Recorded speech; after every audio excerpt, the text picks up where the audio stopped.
नमस्कार। आज हम कुछ एग्जांपल्स कर रहे हैं ग्रुप की कोटि पर।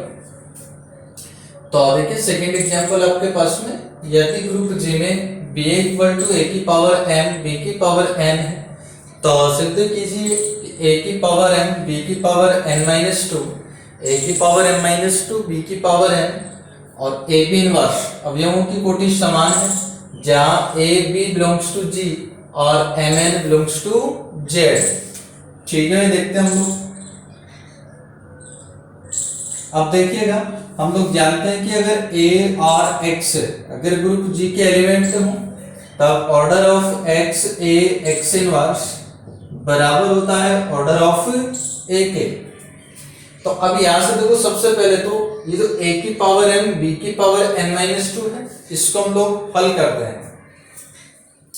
तो a की पावर m b की power n minus two equal to a की पावर n, अब b की पावर n माइनस टू को आप लिख सकते हैं b की पावर n b की पावर माइनस टू।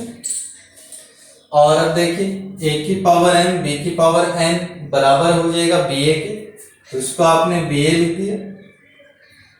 और ये आपके पास में b की पावर माइनस टू, तो b a और ये जो b की पावर माइनस टू है इसको आप लिख सकते हैं b की power minus one dot b की पावर माइनस वन, यानी कि इसको इस प्रकार से लिख दिया b inverse dot b inverse equal to. अब देखिएगा, आप देख सकते हैं order of x a x inverse बराबर होता है ऑर्डर ऑफ a के। तो यहाँ पर ऑर्डर ऑफ इसका जो ऑर्डर होगा a की पावर n b की पावर n माइनस टू, इसका जो ऑर्डर है वो इसके ऑर्डर के बराबर होगा और इसका ऑर्डर अपन यहां से देख सकते हैं बराबर होगा ए बी इनवर्स के। तो order of A B inverse. दूसरा अपने पास में है a की power m minus two b की पावर n, a की power n minus two b की पावर n, इसको आप लिख सकते हैं a की पावर माइनस टू a की पावर m b की power n equal to a की पावर माइनस टू और इसका वैल्यू पुट कर दीजिए a की पावर m b की पावर n, ये आपके पास में आ गया ba के बराबर। और अब इसको आप लिख सकते हैं a inverse dot a inverse. तो फिर जब आप इसको लिखेंगे तो a इनवर्स फिर आ जाएगा a इनवर्स b और ये आपका a। अब देखिए भाई, ये जो a इनवर्स है तो ये इसको तो अपन ने a इनवर्स लिखा, a इनवर्स b, और a को हम जानते हैं a बराबर होता है a इनवर्स के इनवर्स के। अब a इनवर्स को अगर c मान लिया जाए तो ये इस प्रकार से बन जाएगा c a इनवर्स b, और a इनवर्स को आपने c मान लिया तो ये बन गया आपके पास में c इनवर्स। इसलिए ऑर्डर ऑफ a की power m minus two b की power n, order of a की power m minus two b की पावर n, इसका जो ऑर्डर होगा इसके बराबर आएगा और इसका ऑर्डर हम जानते हैं a इनवर्स b के बराबर हो जाएगा। तो order of a inverse b। ठीक है भाई। और अब देखिएगा, एक तो आपने ये कर दिया order of A B inverse a की पावर m b की पावर n माइनस टू बराबर आ गया order of a b inverse के, और एक आपने देखा ऑर्डर ऑफ a की power m minus two b की पावर n बराबर आ गया order of a inverse b के। अब हम ए बी इनवर्स और ए इनवर्स बी इनका दोनों का ऑर्डर भी बराबर कर देंगे। तो आ देखिए order of A B inverse, इसको हम लोग हल कर रहे हैं। अब order of A B inverse हम जानते हैं order of A B inverse के बराबर आएगा, क्योंकि हम जानते हैं ऑर्डर ऑफ ए बराबर होता है ऑर्डर ऑफ ए इनवर्स के। ए और ए इनवर्स का ऑर्डर बराबर होता है, इसलिए ए बी इनवर्स और ए बी इनवर्स का इनवर्स दोनों का ऑर्डर बराबर हो जाएगा। अब इसको हम लोग हल करते हैं। तो ऑर्डर ऑफ, अब ये जो ए बी इनवर्स का इनवर्स है, उत्क्रमण नियम से हम लोग जानते हैं कि जो ए बी इनवर्स होता है ये बराबर होता है B inverse dot A inverse के। तो यहां से ये बनेगा आपके पास में बी इनवर्स का इनवर्स, वो तो बी बन जाएगा, और ए इनवर्स। ठीक है ना। अब बी ए इनवर्स आ गया, लेकिन अपने को बी ए इनवर्स नहीं ए इनवर्स बी हमें यहाँ चाहिए। अब उसके लिए हम लोग इस प्रकार से लिख लेंगे इसको, ऑर्डर ऑफ, देखिए आइडेंटिटी एलिमेंट या हम लिख सकते हैं, तो आइडेंटिटी एलिमेंट लिखा E और ये B A inverse equal to, अब देखो E को हम लिख सकते हैं ए डॉट ए इनवर्स, तो ऑर्डर ऑफ इसको आपने ए डॉट ए इनवर्स लिख दिया और ये आपके पास में है B A inverse equal to order of, यहां साचर्यता अगर हम लगा दें तो ये हो जाएगा आपके पास में ए और ए इनवर्स बी और ये आपका ए इनवर्स। अब फिर से देख लीजिए, इसका जो ऑर्डर हम जानते हैं order of X A X inverse order of A के बराबर होता है, तो ये बराबर हो जाएगा order of A inverse B के, ये आपके पास में नंबर थर्ड आ गया। अब एक, दो और तीन, इनसे तीनों से हम कह सकते हैं कि ऑर्डर ऑफ ए की पावर एम बी की power N minus two equal to order of A की power N minus two B की power N equal to order of A B inverse equal to order of A inverse B, और यही हमें सिद्ध करना था। अगला एग्जाम्पल हम देखते हैं।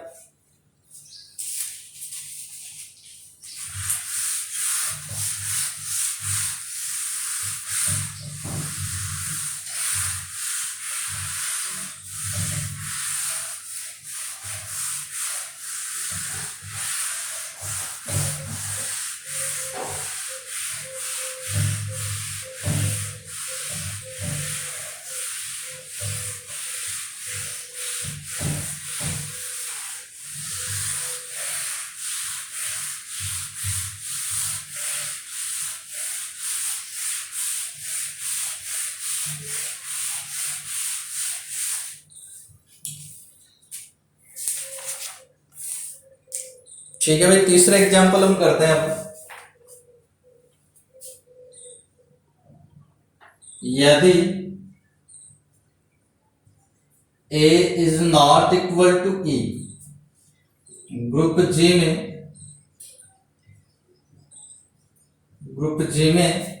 केवल एक ही अवयव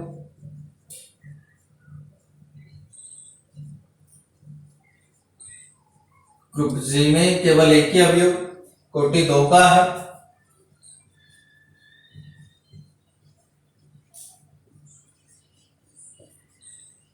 तो सिद्ध कीजिए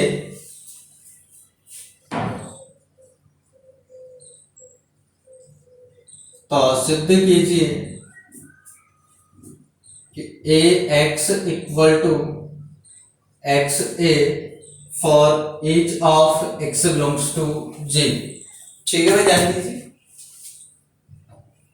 ये तीसरा एग्जाम्पल अपने पास में कि यदि a is not equal to E, a identity element नहीं है, तब ग्रुप जी में केवल एक ही अवयव कोटि 2 का है। ग्रुप जी में केवल एक ही एलिमेंट है जिसकी कोटि 2 है, और वो कौन है? a।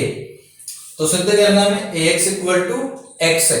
अब चूंकि हम लोग जानते हैं कि अगर ग्रुप जी के 2 एलिमेंट है a और x, तब order of x a x inverse बराबर होता है ऑर्डर ऑफ a के। अब यहां में दिया हुआ है ऑर्डर ऑफ a कितना है भाई? 2 है, तो चूंकि order of a equal to 2 और ऑर्डर ऑफ ए 2 होगा, इसका मतलब order of X A X inverse इसका भी कितना होगा? 2। ए का ऑर्डर 2 होगा तो इसका ऑर्डर भी 2 होगा। और हमें दिया हुआ है कि ग्रुप जी के अंदर 2 ऑर्डर का केवल एक ही एलिमेंट है, और वो कौन है? ए है। तो लेकिन हम यहाँ क्या देख पा रहे हैं? 2 एलिमेंट है जिसकी कोटि 2 है, एक तो ये और एक ये। लेकिन वास्तव में तो ग्रुप के अंदर तो केवल एक ही अवयव है ना, इसका मतलब ये दोनों एलिमेंट क्या हो जाएंगे? बराबर। लेकिन ग्रुप जी के अंदर, ग्रुप जी में केवल एक ही अवयव कोटि 2 का है। ग्रुप जी में केवल एक ही अवयव कोटि 2 का है, केवल एक ही अवयव कोटि 2 का है। अतः a बराबर होगा एक्स ए एक्स इनवर्स के। अब समीकरण के दोनों पक्षों को हम x से राइट ऑपरेट कर देंगे। x से राइट ऑपरेट करेंगे तो ax equal to X A X inverse x then A X equal to, इधर साचर्यता लगा देंगे तो X A X inverse X, then A X equal to X A, ये आपके पास आइडेंटिटी एलिमेंट बन जाएगी। Then A X equal to X A, भाई ये तो आइडेंटिटी एलिमेंट है ना, बस ये हमें सिद्ध करना था, A X equal to X ए।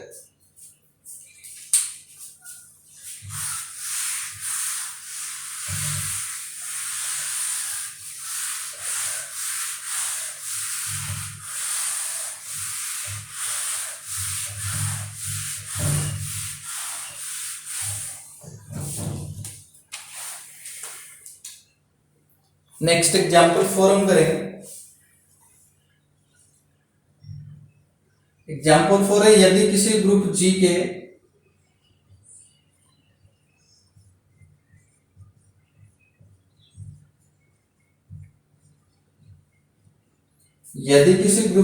अवयव ए की कोटि n है,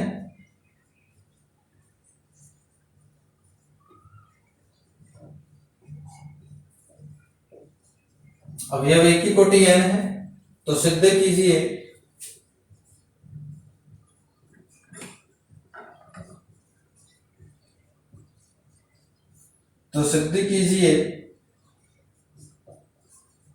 ए की पावर p की कोटि, ए की पावर p की कोटि भी n होगी यदि p तथा n,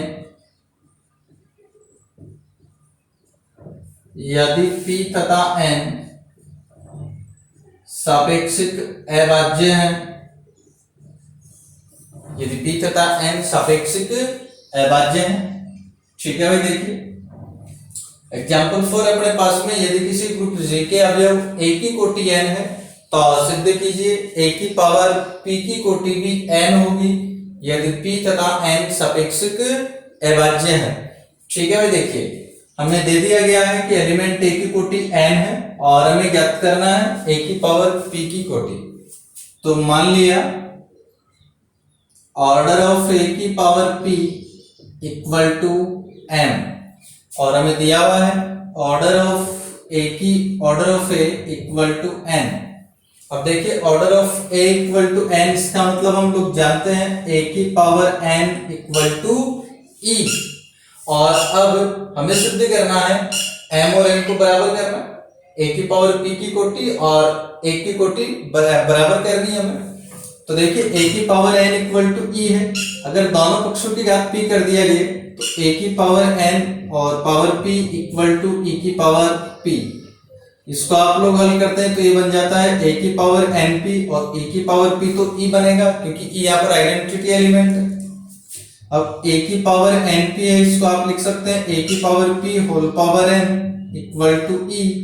इसका मतलब ये हुआ कि ऑर्डर ऑफ a की power p less than equal than n, और ऑर्डर ऑफ a की पावर p आपके पास में है n, तो इस ऑर्डर ऑफ a की पावर p को मैंने लिख दिया n less than equal than n, number first. अब दूसरी कंडीशन की हम बात करें तो देखिए a की पावर p और उसके लिए आपको ये दे दिया गया है p तथा n सापेक्षिक अभाज्य हैं। अब इस कंडीशन की बात करते हैं हम लोग, तो चूंकि हमें दे दिया गया है p तथा n सापेक्षिक अभाज्य हैं, p तथा n सापेक्षिक अभाज्य हैं, और सापेक्षिक अभाज्य का मतलब हम जानते हैं p और n का HCF हो जाएगा 1, इसलिए HCF ऑफ p n ये आपके पास में आ जाएगा 1, p और n का HCF आ जाएगा 1 आता है। और जब HCF 1 हो तो there exists Q R belongs to Z, दो पूर्णांक Q और R इस प्रकार से होंगे ताकि PQ plus NR equal to 1। ठीक है भाई, इसलिए a की पावर 1 को अगर हम हल करें तो a की पावर 1 इक्वल टू a की power PQ plus N R 1 का वैल्यू पुट कर दिया आपने। अब इसको हल करेंगे तो इसको आप लिख सकते हैं ए की power P Q dot A की पावर एन आर, और ए की power P Q dot A की पावर एन आर, इसको देखिए एक मिनट, इसको हम इस प्रकार से लिखते हैं P Q plus N R, ठीक है। अब ए की पावर पी क्यू, ठीक, और ए की पावर एन आर, इसको अपन लिख सकते हैं ए की पावर एन और इसकी पावर आर। तो ए की पावर पी क्यू, ए की पावर एन आपको पता है ई के बराबर है, तो इसको आपने ई लिख दिया है, और इसकी पावर आर, ए की पावर पी क्यू, ई तो आइडेंटिटी एलिमेंट है इसलिए बन जाएगा ई, और इसको हल करेंगे तो बन गया ए और इसकी पावर पी क्यू। तो ए की पावर 1 बराबर होगा ए की पावर पी क्यू के।